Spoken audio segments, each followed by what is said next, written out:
Hey everyone, Tina Hogan Grant here with my bi-weekly Cuppa A Natter that I like to do twice a month on a Monday. I like to bring authors into my home and we talk about books, writing, life as an author, and whatever comes to mind. And tonight, Laura Quinn is joining me. How are you this evening, my dear? Good. Hi, Tina. Thank you so much for having me. I am excited to be talking to you. I love doing these chats, and I've been anxious to get you on and talk to you live because we communicate a lot, We on do. social Yeah. media. And I'm so glad that we connected. oh, me too. And you had me on your website. What is your website? LauraQuinnWrites.com. There we go. And you had me on last week as an author guest for your blog. And I love doing that. You have some great questions, by the way. Oh, thank you. You really do. So I had fun doing that with you. And feel free to leave any links that we didn't leave, in the bio at the end of the chat. Leave them in the comments for people to find you. But Laura, before we get talking about your book, give us a little background about you and where you're from, where you joined us from this evening. I'm a Jersey girl. Born and raised in New Jersey my whole life. I'm a married mom of two tweens. They keep me very, very busy. We just got back from gymnastics about a half hour ago. Good busy, though. Wouldn't have it any other way. And they are all my whole world. How old are they? 9 and 12. Oh, wow. Yeah, they keep me busy. So when I'm not doing the mom thing, I get to do the other thing that I love, which is writing. Right. So I'm really fortunate to kind of get to model for them, pursue your passion, do something that you love and go for it. There you go. Follow your dreams. You got to follow your dreams, right? Exactly. I do want to, we're going to talk about your book, but I want to say hi to a few people that are joining us this evening. We have Karen Wright is here. I'm going to put up some comments for you to see. We have Karen. She says, welcome. Hello. And then Virgie, she says, hello. And Tina Atkinson. Hello, ladies. And then Karen, you might recognize some of these from the group. I love having you. I do. Yeah, I feel like we know each other. Yeah, exactly. And here's another one. Janelle Jackson is here. If you have tonight, Laura Quinn is joining me. And if you have any questions for Laura, go ahead and put them in the comments and I will get to as many as I can during the live chat. Karen says, Jersey girl. Yeah, I lived in New Jersey for 8 years and have a family there. What part of Jersey? I'm in South Jersey. I'm about halfway between Philadelphia and Atlantic City in Monroe Township. Okay, so there are actually 2 Monroe Townships in New Jersey because that's not confusing. So mine is the southern Monroe Township. And you've been there all your life? We've been in this house about 18 years, but I grew up in South Jersey my whole life. Yeah. Oh, wow. There's another one from Texas. Yes. Joyce is here from Texas. Hello, Joyce. And Virgie says, I gave a sister in New Jersey. I have a sister, probably. I have a sister, I'm sure is what she meant. Okay, so your book, it is called Thicker Than Water. And do you have a copy of that to hold up? I do. Let's see that cover. Oh, I like it. That is black and white. Oh, thank you. I do. Yeah, it has the sheen on it, so there's a little bit of glare. But it is black and white and gray. And if I understand correctly, this is your debut? It is. Congratulations. Thank you. Isn't that exciting to have a book out there in the book world? It really is. It's a lifelong dream. Well, Now, when was it published? May of this year. May of this year. Wow. And is it a standalone or is it going to be a series or a trilogy? It's the first in a trilogy. So I'm working on book 2. Book 3 is plotted.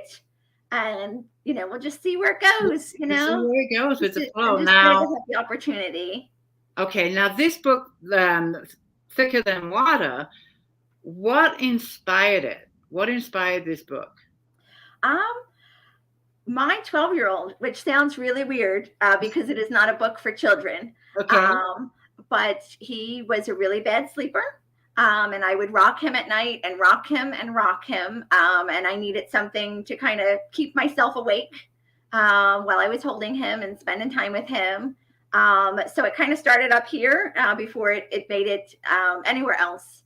And then years later, I was still thinking about my characters, and I thought, maybe there's something a little bit more to this, and it just kind of evolved from there. It is historical fiction.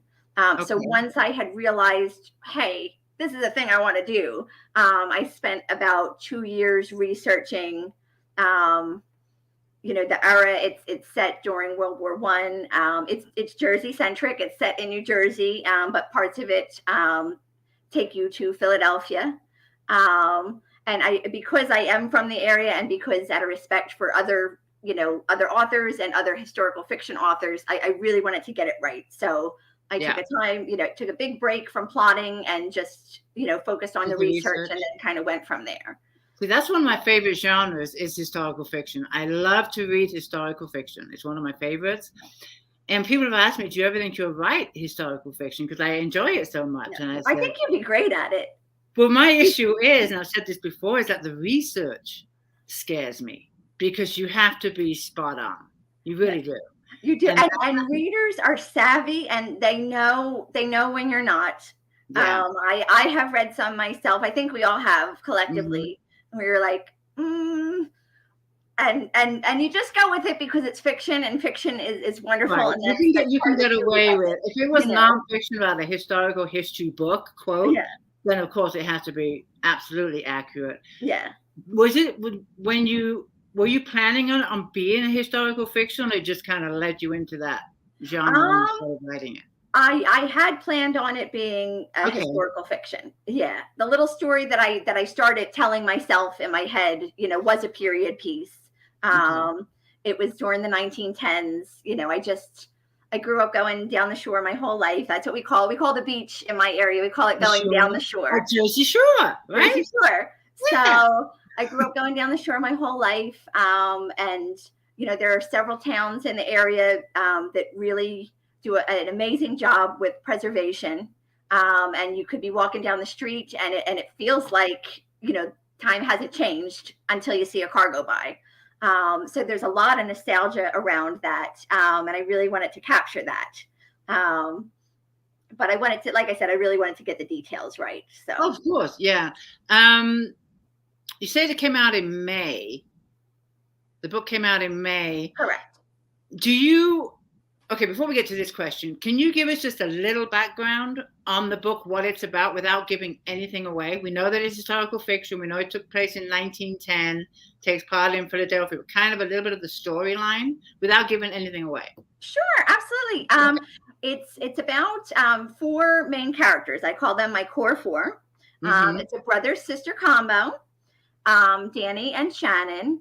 And it's the story of really the brother and sister, and then their relationships with these 2 other characters who one pairing is Danny and Jenny, and they are a really sweet childhood romance. There's class differences there. And then the other pairing is Shannon and you, and they are like a friends to lovers kind of storyline. Will they, won't they? They were really very, very fun to write. Jenny and you are also related. They're first cousins. So the 4 of them meet at the shore. And it just kind of takes place from there. Within the context of the First World War, because a lot of action actually happened right off the New Jersey coast, which people don't really know about. So hopefully, it will shed some light on that as well. I learned some things myself that, like I said, I grew up here my whole life, and, I didn't find them until I kind of stumbled on them with my research. So. Wow. Let's see the book one more time for people that just joined us. I'm talking tonight with Laura Quinn, and this is her debut novel, Thicker Than Water.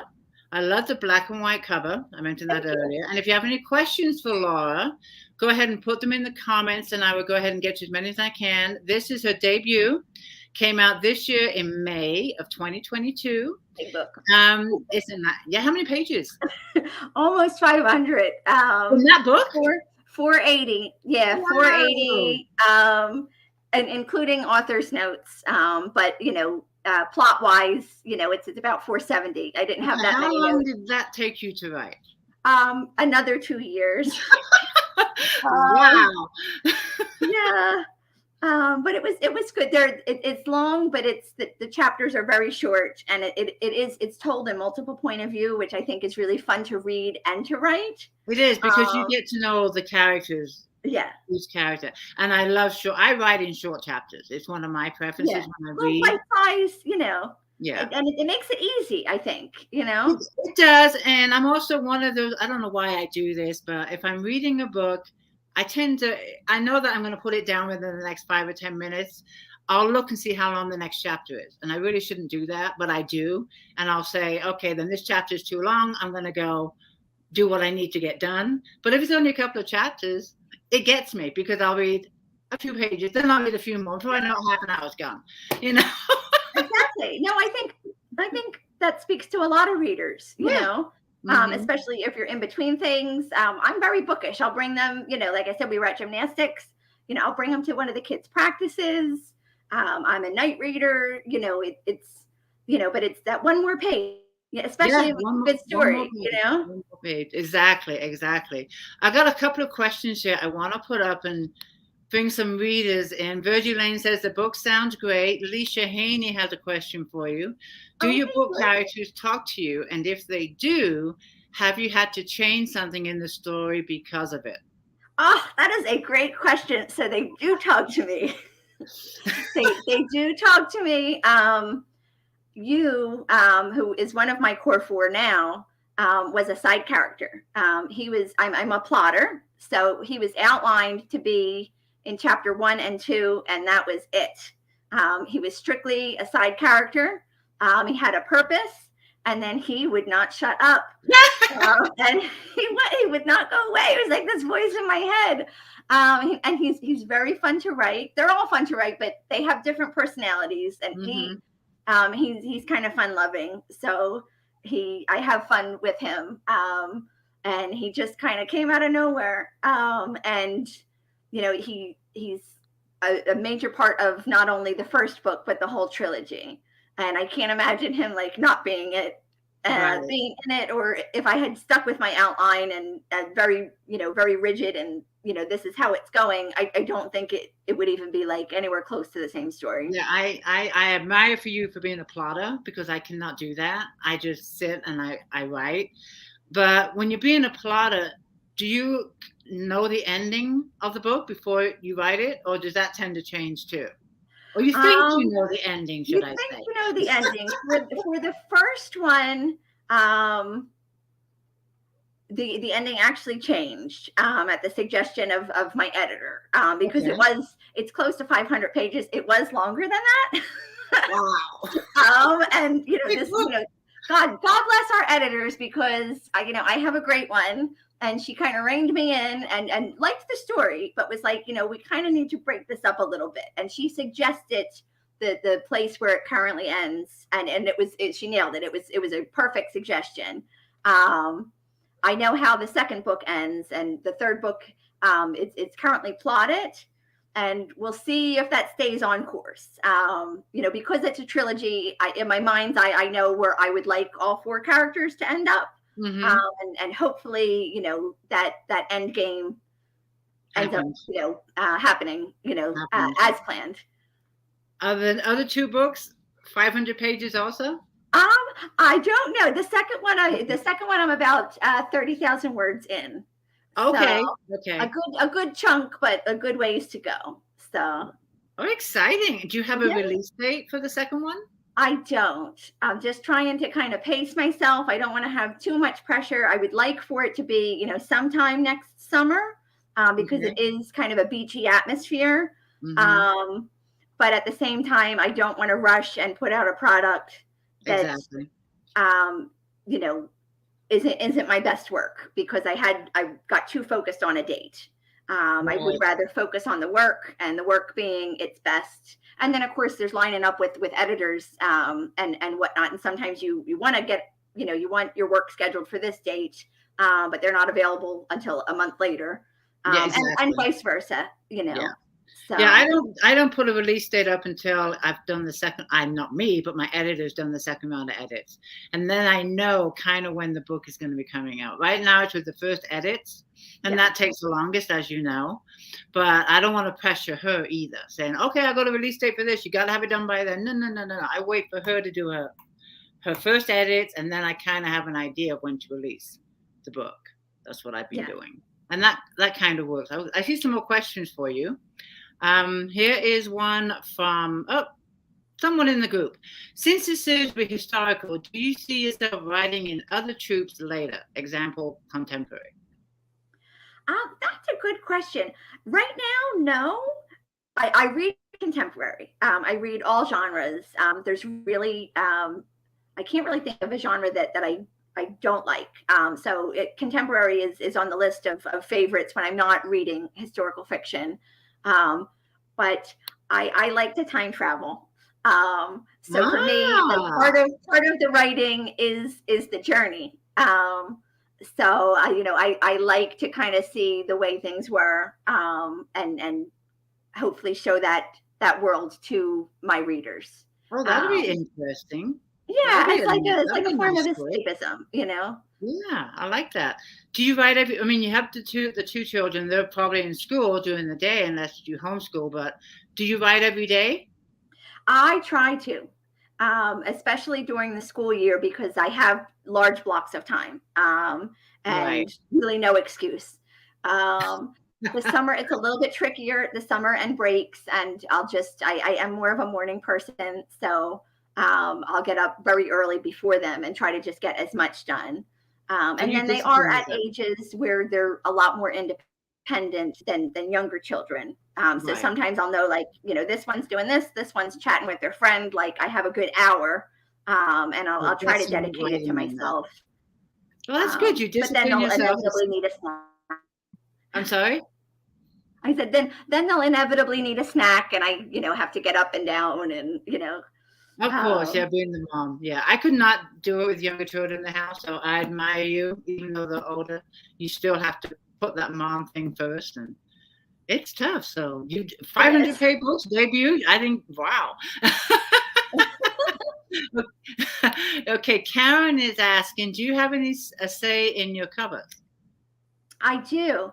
I worked with a great company called Elite Authors, and they did my cover and they formatted my interior for me. Oh, And great. they were really wonderful to work with. They asked for ideas, and they really delivered on what I had kind of wanted in my mind's eye.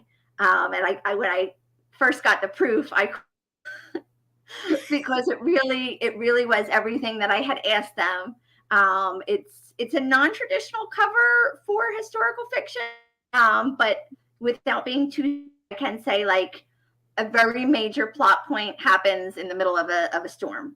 So that's why the imagery is what it is. And there are aspects of the narrative. Like I said, it's for an adult audience. Mm-hmm. So I do talk about trench warfare, submarine warfare, some domestic violence situations. So So it's sensitive darker topic. content. So I wanted Right. that imagery, on the front to kind of tell people up front, like, that it was kind of serious. Right. Well, what I told you right away is that I love that it's black and white. You don't see a lot of black and white covers, and to me, that really appealed to me. Yeah. Oh, well, I thank really, you. I'm glad you yeah, like I it. really like that. I do, and I'm curious to see if you stick with that for the next two books. If you stick with I that, would like to. I think with a trilogy, and I think you do this, with Sabella too, is uniformity. I do, Um, you know, I do. in terms of font and color scheme, and even if it's a book three, and somebody picks it up, they could look and You know, right away see the is serial number, part of and the yeah, series. And basically, with mine, as you say, with the Cinderella series, I have the two, with usually two characters on the cover that the book is about. And for me, when I go to a bookstore, I don't want to read the whole back to see if it's part of a series. Do I need to read book two first, or is this book three? I want to know right away, is it part of a series? And keeping it uniform like that, for me, tells me it's a series. And hopefully it tells my readers. These are all related. Definitely. And I chose the beach scene at the bottom because it takes place in San Diego, and it's where all the characters live. So that's the basis of the series, is that it originates in San Diego. Yeah, they might go someplace else. And then, the models on the cover are who the book's about. And for me, that's working for that series. So thank you for that. Oh, but yeah, with yours, I'd like to see what you do for the next cover. So I'm curious. But uniformed, I think, is brilliant. I think I like consistency. Yeah, me too. With the Tammy Mellor series trilogy is a little bit different, but I kept the font. You notice I didn't, because the covers are a lot of difference, but I kept the same font for that one. And it's because the books took place in different ages of Tammy Mellor's. So I needed that makes sense. Yeah. So that's kind of why I went with that. And she just had an anniversary, right? Who? Your book just had an anniversary. Did I read that? It did. Reckless Beginnings. That was my debut 4 years ago. Yeah, that's awesome. So that was, I can't believe it's been 4 years, but yeah, it's been 4 years. So October is his birthday month. And I tend to celebrate that one versus my other ones because it is the one that started this journey. And so for me, it's kind of special. So when a book has a birthday, it's usually the Reckless Beginning ones is the one that I recognize. And it's the first in a trilogy. And it's just a lot of things that book did for me. Not only made me understand myself, but started my journey. I want to, Tina is asking the question here. She's asking, do you have a favorite character from your book? I don't. It's like asking me to pick between my kids. Them all. Actually, that's not true. That's not true. I do not love the antagonists. I don't, I don't. They're not nice people. But I love everybody else. And I hope that readers do too. Okay, and I'm sure you're getting asked this before because I ask it a lot. Are any of your characters based on anyone you know? No. No. I tried. No. There some of my life experiences are built into the narrative, or things that happen to my characters. But it's not like a memoir, and they're not. There are some real life characters that are in the book because it's historical fiction, and they are noted in my author's notes. Okay, that makes sense. But of the fictional characters, they are all imaginary. And any traits that they might have, that remind people of others is just coincidence. Okay. Tina has another question for you. Where is your favorite place to write? And do you have a favorite time to write? I actually write in my dining room. What you see now is our designated office. My husband works from home full time, and he did prior to the pandemic. So this was always our designated office. Okay. And then when I had started writing, that was the only place to go. Not that there's not enough room for both of us to work in here, but I like my space. He likes his space. Right. And we really don't use it aside from Christmas and Thanksgiving. I wish we used it more for actual dining, and I'm glad that we have it. But right now it's being utilized as in a different space. And if that works, do you write? It gets a lot of daylight. I'm sorry? Oh, I'm sorry? No, I was asking, do you write in complete silence, or do you like to have some kind of noise in the background? I need silence. Unless I'm trying to gear up for a scene and, get myself in the right mind frame for something emotional, I have to write in silence. I did make character playlists because it's multiple point of view. And sometimes I have a hard time going from this one to that one. So then I'll listen to my playlist just to kind of get in Danny's mindset. That's a good idea. Yeah, it's neat. That was making them was very fun. I was part of the creative process kind of before I started writing. So yeah, I should do something like that. I haven't done that, but people ask me, is there a playlist for the trilogy? And I'm like, not yet. Oh, you should. You totally should. I know. Another thing to add to my to-do list. I saw, still keeping on track with characters, Leisha's asking, no, Lori, sorry. Which character would you most likely to hang out with? Probably you. He's a very fun guy, especially when we first meet him, and probably like the first half of book one. He's a jock, he's a frat boy, he's like a life of the party. He likes to have a lot of fun, and he gets into some trouble. Yeah, but he's fun. He's a fun guy. And he has money to spend, so it's always better somebody else's money. Exactly. And the names, how did you come up with the names of your characters? That was really a fun process. So like I said, Cape May is where the book is set, and that was one of America's first resorts. So there's a street in Cape May called U Street.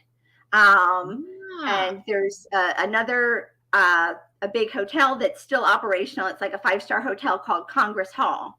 That was built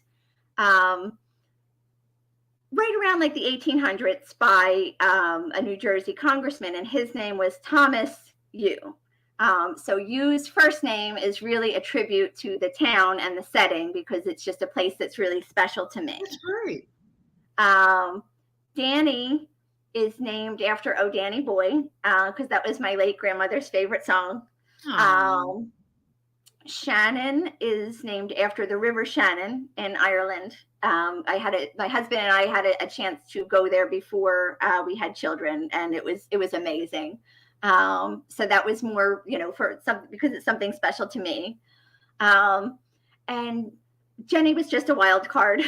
I was researching, period specific names, and it was a very common name, and it kind of and it flowed, and it's pretty. I think it's pretty. So yeah, I like the story behind the names. I do. I like hearing, how the names came up. So you really put some thought into some of those. That's really great. I try to. It's like my love letter. It's my debut, and I hope it resonates with others. But even if it doesn't, those little parts are kind of little Laura Quinn Easter eggs. And there you go. Now you know. And then book 2 and book 3, I'm assuming, but I might be wrong, that the characters in book 1 will continue on through book 2 and 3. Yes. Yeah, the core 4. It's the story of the core 4. So you're getting to see them from 1916 is when book 1 starts, through 1933. Nice. Yeah, so you're going to get to see them change and grow. Most of book 2 and 3 are Prohibition era. So they're going to all 4 will go through ages, and Prohibition was repealed in 33. So we're going to see them, at the very tail end of it. Oh, wow. I want to take a couple more questions. Sure. This one right here. I'm sorry, I don't have your name. You must be in my group. What was your first reading experience that made you love to read and write? Little Women. Good one. Little Women. I read in 3rd grade. It was a junior edition, and I just fell in love with those characters. And then I was gifted a hard copy of the big book, which, to a 9-year-old, it was a really big book. Oh yeah. That I still have, and that I keep on my coffee table. You still have that book? I still have it. Oh, that's awesome. That's really cool. Wow. And it just, it set off like a lifelong love of reading. And then when in my, middle school and in my teens, I was into Babysitter's Club and Sweet Valley. And then it just kind of evolved from there. Once I got to college, I kind of fell in love with the classics, and just, multi-genres. Like I said, there's pretty much, as a reader, there's really not too much that I don't care for. Right. Do you have any authors that inspired you to write? Not really. I have favorite authors. I love Jane Austen, and the Bronte sisters. my grandmom always encouraged me. But it was always kind of a passion of mine that I kind of kept buried. I wrote professionally before I had my children. I worked in life insurance and did a lot of business writing. I had a writing background, but not in fiction. Oh, okay. I'm looking at the time. We're at half through the chat, and I love when authors come on and read an excerpt, and you have kindly said you will. I will. So yes, I will. I'm excited to hear a part of your book. So I'm going to hand it over to you, and it is all yours, my dear. Okay. Well, thank you so much. You're welcome. And thank you, everybody, for tuning in. Bear with me. It is a little bit nervous, but it'll be fine. The floor is yours. Take your time. Okay. You guys are going to hear the prologue and chapter 1. But like I said, the chapters are relatively short. So it's not as long as you think it is. Right. Okay. And let me know if you can't hear me, okay? It was the kind of summer day people look forward to all year. Late June, the afternoon sun was still high on the horizon, and the beach was scattered with cottagers enjoying themselves. And in a bowler hat flew a kite. A family walked the waterline, their young children splashing in ankle-deep waves, each squeal louder than the last, each time another one rolled in, while their mother casually twirled her lace parasol. The group had just finished a picnic and gone to one of the nearby bathhouses to change into woolen swimsuits for a quick dip of their own. The dunes were several yards back from the water.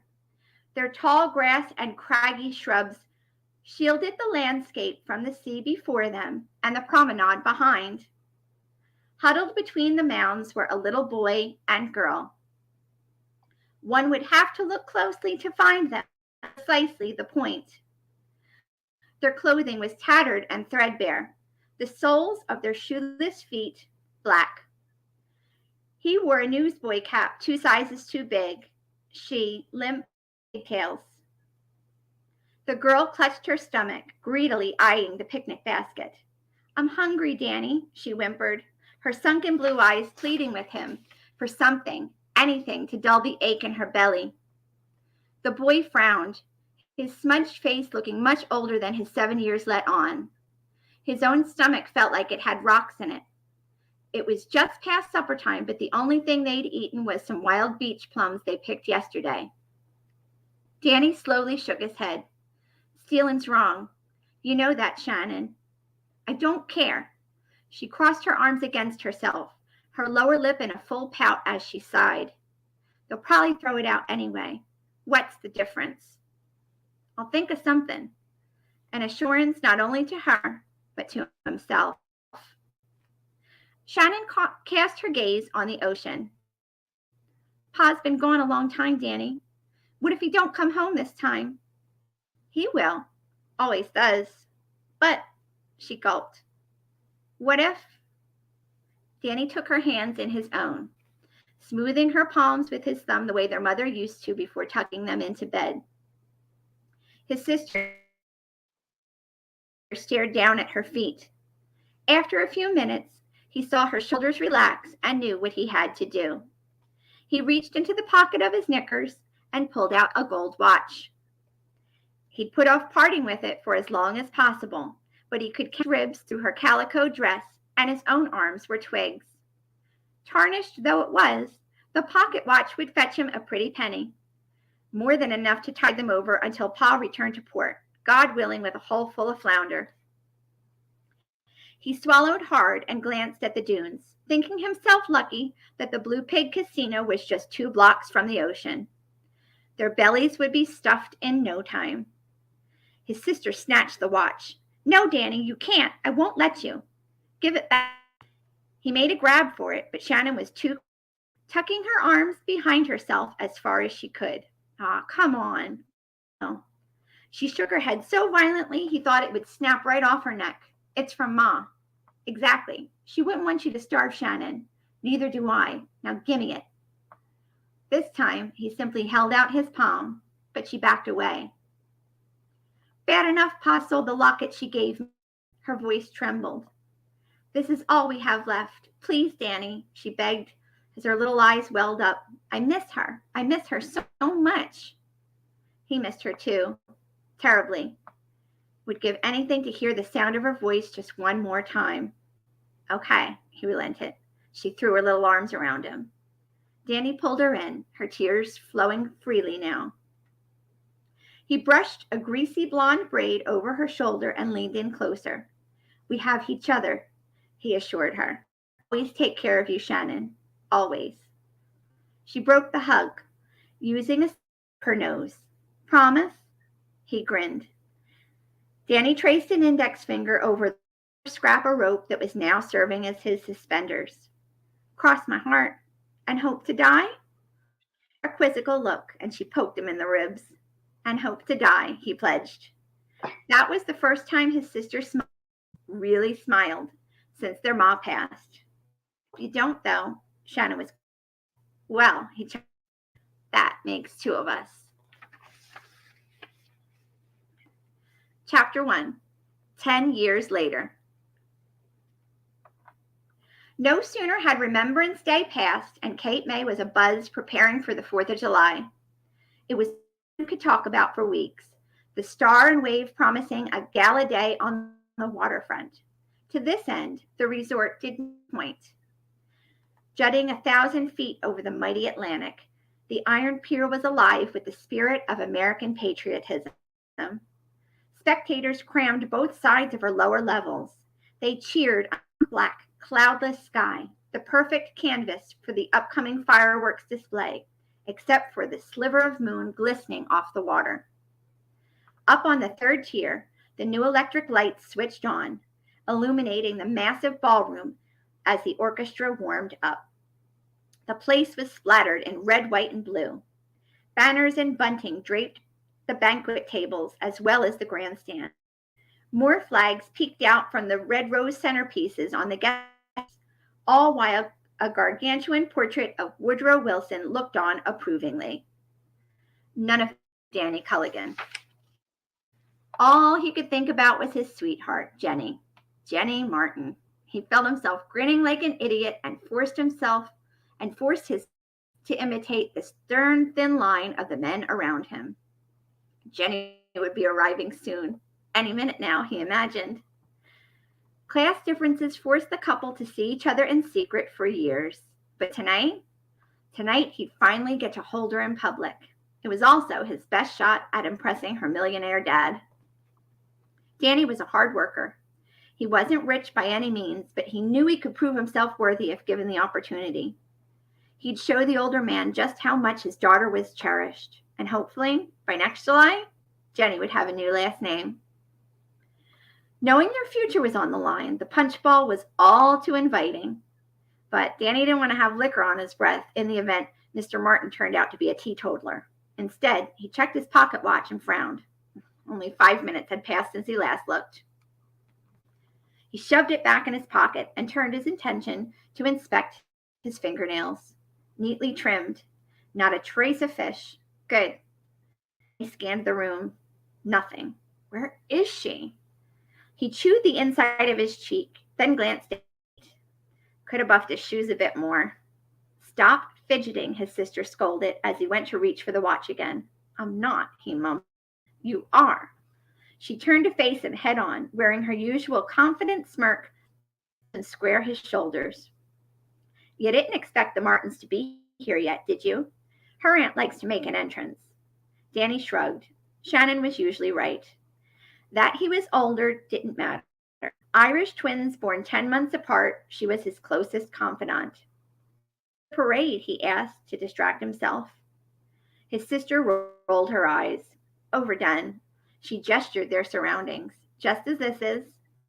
Floats even had a pyramid of shells from that munitions plant on Higby Beach. No kidding. No, Shannon quipped, her lips tight. So wasteful for just one day. But hey, If the cottagers want a parade, they'll have a parade. And in 2 months' time, they'll be gone, moved on with the rest of their lives the way they always do. Danny felt the slight keenly. Stop it, Shannon. Stop what? Putting her down. I wasn't. You were. This was neither the time nor the place for them to have this discussion.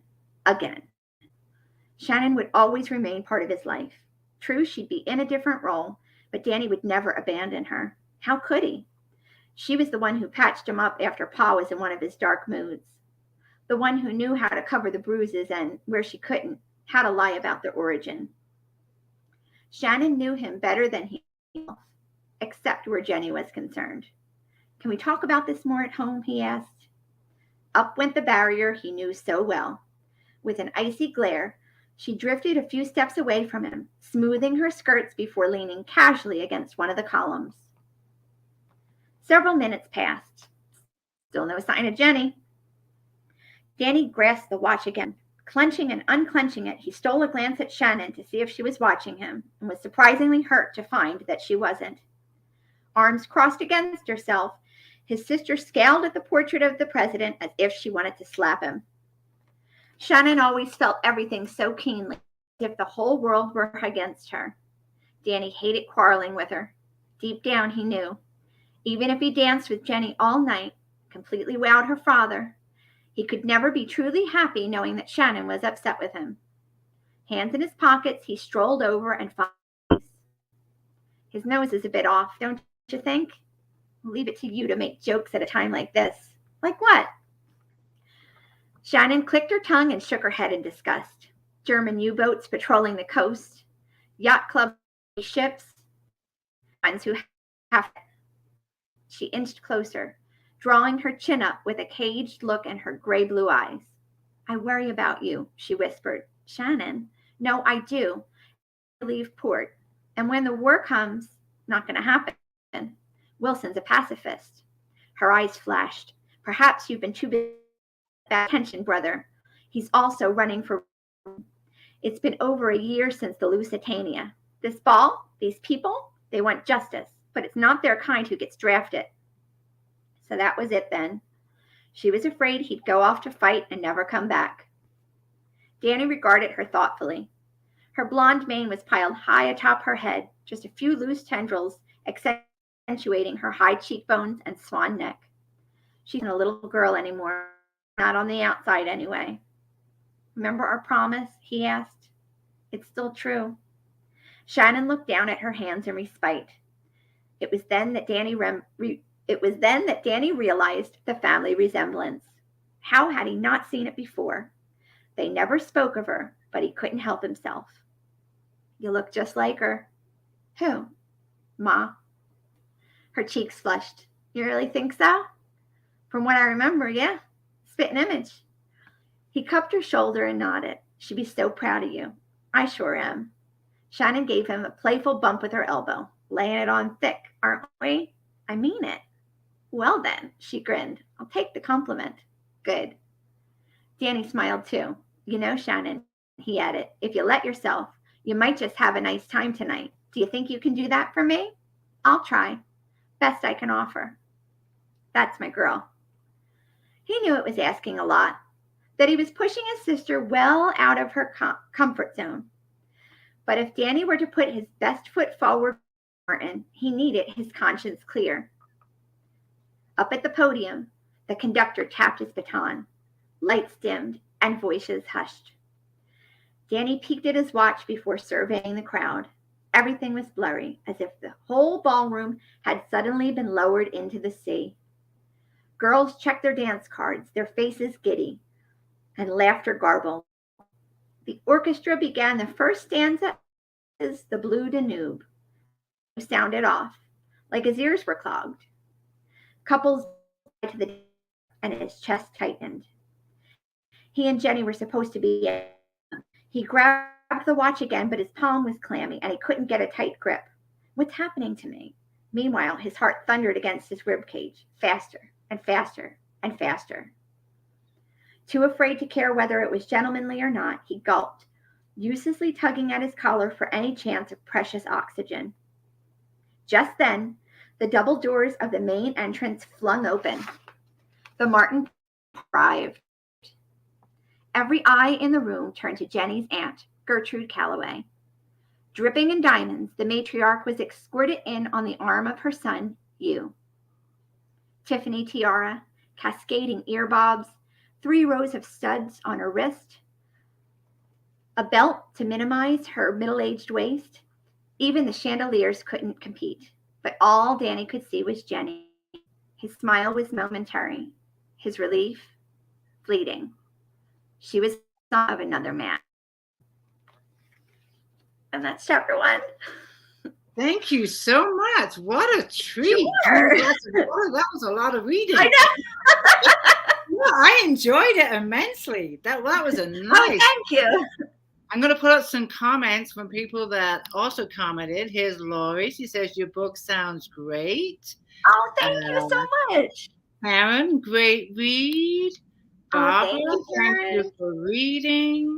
I just want to let you see. Daniel Jackson, wow, awesome. Thank you. That was a great treat. It sounds really good. Oh, thank you. I am intrigued. Now, this is your debut. It is. I wanted to ask you, what did you do to celebrate once the book was in the book world?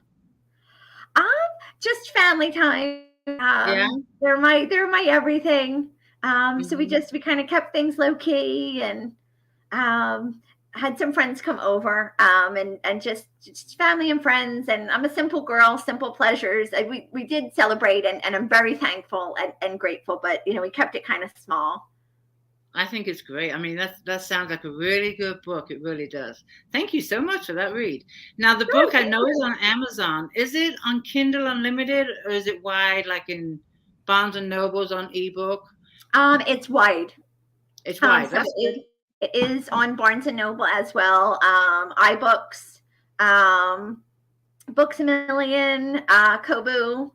Pretty much all the other ebooks. Pretty much all major platforms. And there's some great indie stores in Jersey that have picked it up too. So love my indies. And love their support. So and some of them will ship to bookshop.org. It's on bookshop.org too. Okay. Do you do any book signings in your area? I do. I've been really fortunate. The area has been really kind to me. The press in our area really kind to me because, like I said, it is New Jersey and Philadelphia centric. So I did a few successful signings over the summer. My last one was a sellout, which completely surprised me. The way people kind of came out in force. That was a great day that I'm still kind of pinching myself. Congratulations. Did your family go with you for the signing? They did. Yeah, they were all there. And like I said, it's great for the kids to see because, they're little sponges and, being able to be that role model for them is really important to me. Libraries have been really kind to me too. I have a library event the 27th that's local. And we're trying to get a few others lined up for autumn and early winter after the holiday season. Right. But locally, everybody has been so kind. I'm really, really thankful. Sounds like you're in a great area that people love to read. They do, yeah. When you're reading a book, do you prefer to read ebooks or are you the traditional paperbacks? I'm a Kindle girl. I love the feel of a paperback, and I like the smell of library books too. Oh, me too. Me too. I think everyone here does too. Something so special. But I mostly e-read, only so that I don't keep my husband up at night. Okay. It's a bedtime practice for me, and it has been probably since I had a bedtime practice. It helps me quiet my mind. And I don't want to keep him up. So that soft light from the Kindle, is kind of a win-win for both of us. Right. Yeah. But I love paperbacks. And like I said, we're regulars at our library too. Yeah, I'm definitely a paperback. I don't do well. My problem with Kindle is I tend to move my hands a lot, I think, when I'm reading. And if I touch the screen, my book is gone. It's like, now where did it go? And it's So that's my issue. I want to put up some more of these comments for you. I love hearing you read. Does the book go back to finish? Does the book go back to finish out the prologue? That is a great question. I can say it's a circular ending without being spoilery. There we go. I like that. I like that. It's a circular ending, and hopefully it is satisfying. Oh, I'm sure it is. I'm sure it is. When you're not writing and not being well, you're always going to be a mom, but when you have some free time that doesn't involve writing, what do you like to do that takes you away from being a mom, writing, reading? I love to spend time outdoors. We're getting some great foliage right now where I am, so I like to just be outside as much as possible. Hiking, bike riding. I love the beach any time of year. I think it's very peaceful there, and we're fortunate. I'm about 30 miles away from the coast. That's nice. Yeah, that's nice. So it's very easy to do in bite-sized pieces. If you're missing it, there are beach points. Like I said, that are very close to me, and we're really fortunate. That's great. Do you travel other states or abroad? Not as much as I would like to. But last year we did drive to Florida. We took the kids to Disney with another family. We went RVing. It was amazing. We went with another family. Their kids are the same age as ours. They're kind of our extended family. And it was really just a 2 weeks that we'll never forget. So I'm glad that we had the chance to do that with the kids, and hopefully we'll get to do more. It's hard. It's hard to travel. I mean, I'm originally from England, and I'm getting that itch again to go back and visit. It's it's been like 10 years, and I can't believe it's been that long. But that itch is like, I need to get back to England and just visit. And it's starting to get in my head more. But I'd love to travel more. Is there a place that you would love, like top of your bucket list, that you would love to see with you and your family, whether it be abroad or in the U.S.? I think Prince Edward Island in Canada. Okay. Because I also love Anne of Green Gables, and it just looks so scenic and quaint, and you want to just pull out like a picnic basket and hang out. Just hang out. Just hang out. Yeah. Okay. But whether or not that ever happens, we'll see. I know. I want to go see Alaska. That's at the top of my bucket list. Oh my gosh, I bet that's amazing. I haven't been, but I'd love to go. That's on the top of my list, so I'm hoping to do that. But I'm super excited for you about your book. It sounds really wonderful. I do want to ask you, this is your debut. So, and I mean, it's only 4 years for me when I have my debut. It's a very nerve-wracking experience that you can relate to. Is there things that you've learned along your journey becoming an author that that you don't want to do again, or something worked that you continue to do? Does that make sense? Gosh. So yes, no, everything is a learning curve. It is. And I've kind of taken notes. I was really reluctant to do my own formatting because I'm not super tech savvy. And I wanted to put out something, that was, professional looking, because it's my name that's on it. It's my product. I spent so much time on this story. Exactly. I wanted it to be, as professional as possible. And the company that I used, like I said, they were wonderful to work with. They did an amazing job. It looks great, I think. I've since learned that there is some software that, knowing that it's going to be a trilogy, and hopefully I can continue writing other books, standalones and whatnot. That there's a software that I could invest in. Volume is what I use. Yeah, I love Volume. Yeah. I love it, and I have my trilogy as an ebook box set, and Volume will do it for you. It puts it all into one book. So that's neat. That's really neat. Yeah, but for whatever reason, Volume is only available on the Mac. So I don't know what do you have, a Mac or do you have a PC? I do not. Well, the laptop that I'm currently on is also a very old laptop. So it might be one of those, when the time comes to invest, investing in my own tech, if that means if it means going Mac so that I could get that program. I mean, there might be it might, end up paying for itself versus. Oh, it did for me. Yeah. I got it after, I think it was book 2, Better Endings. I got it after, no, because I had better, after I ended my contract with Reckless Beginnings and got the book rights back, that's when I invested in volume. And yeah, it saved the day for me. It really did. To look at a book and say I'm going to format it, I'm like, no, I wouldn't even know where to begin. It was so intimidating. It was really intimidating. So I outsourced it. I'm glad that I had the resources to outsource it. Mm-hmm. And with regard to book 1, I think the final product, it ended up paying for itself. I'm proud of how it looks. But that's something, for the next ones, I probably won't do. I'll probably still have the cover done, and the editing. But I would probably do the formatting myself. Yeah, give it a go. But yeah, I have my covers done. I have my editing done. But yeah, I mean, the book looks beautiful. Your formatting is great. It really does. There's some authors who do everything. I'm like, how do you do that? That's amazing. Yeah, it's a time thing too.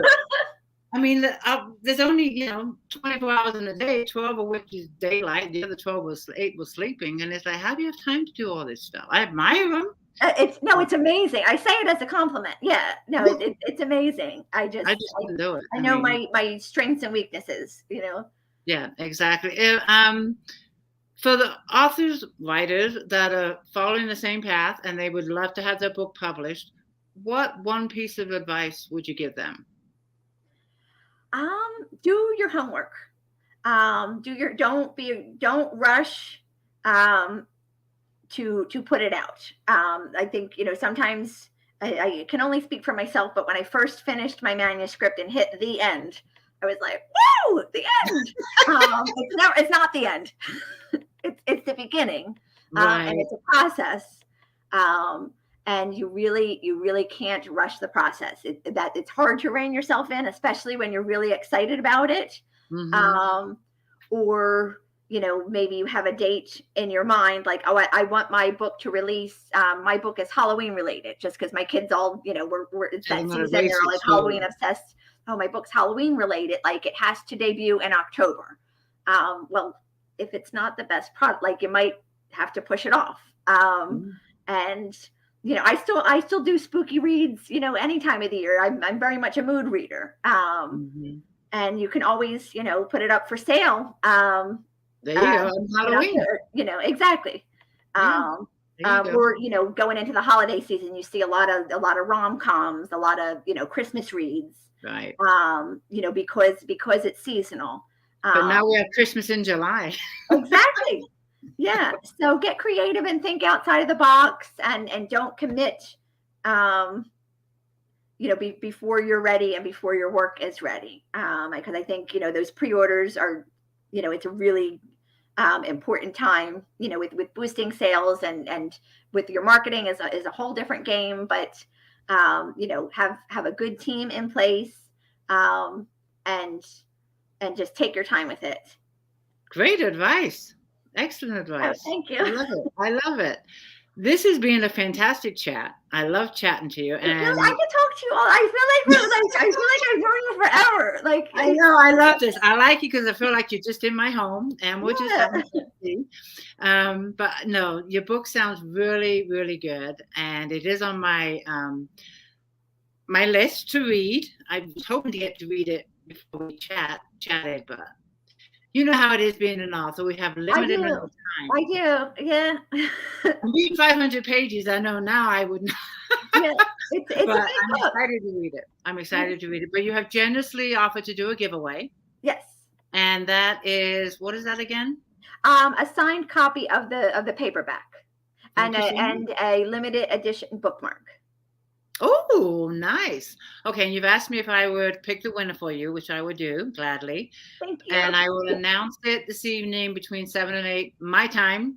Just to put that straight. I'm in California, so it'll be my time. And I will tag you in the group. Okay. And also, I'm going to be doing my regular giveaway, which is a $5 Amazon gift card. And the way the readers need to enter that is you go to my author page and you share this video. And you share it with your friends, your book friends, in your favorite groups, wherever you want to share it. But you need to tag me so that I know that you shared it. And you will be in the drawing for a $5 Amazon gift card. Get the word out about Laura's books and share wherever you can, and you might just win $5. Hey, how's that for a deal? Good luck, everybody. Yay! So thank you, and I do want to ask you if you have a few last words to the readers here joining us before we sign off. Just thank you for spending an hour with us.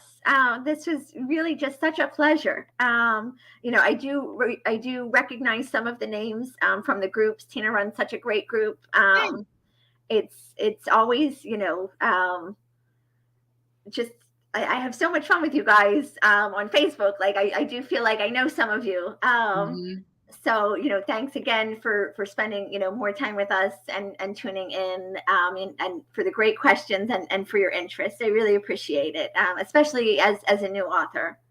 Yes, I think you're doing brilliant. And that reminds me, when you talk about the questions, I know I didn't get to all the questions. There's a lot of great questions.